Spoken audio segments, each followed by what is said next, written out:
And an emergency can be anything from a massive fire, an earthquake, a hurricane. It can be a pandemic or an opioid situation. Emergencies take many, many forms.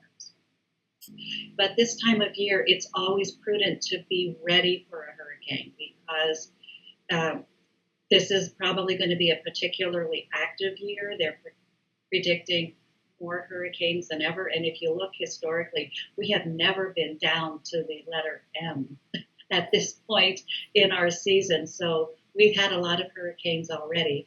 And I use that as a warning system to just get everybody aware of the fact that it's time now when our skies are blue to get yourselves prepared and not wait till the last minute to get prepared.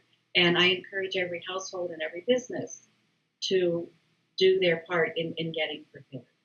Well, I would encourage everybody to be prepared to go it alone because the likelihood of us having a community shelter is extra low this year based on the requirements that we have to put in place in response to COVID.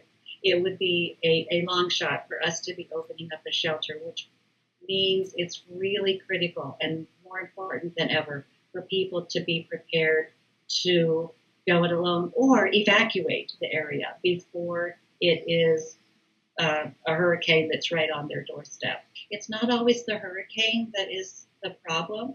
It can be the storm surge that happens after the hurricane or because of the high winds in the hurricane. And it's that flooding and that storm surge that can really wreak a lot of havoc on our community. We feel that we have a responsibility to let people know what we know about potential weather issues that could potentially affect our community. And I get weather updates 2 times every day. I get it at 6 a.m. and 6 p.m. And we hope for blue skies in those weather reports. But if there is the potential for severe weather, I'll try and kind of screen out the degree of confidence that the Weather Service has in the potential severe weather. And if their confidence is high that we may get some severe stuff headed our way, then I will put that on our Facebook page. I'll put it on our Twitter feed. And I also have a weather email list that is about 1,000 people long. So we get that word out to people. And now, when we have a storm that's headed our way, a known named storm, whether it's summer or winter, we're getting updates a lot more frequently than just twice a day. We're getting them every 3 to 4 hours.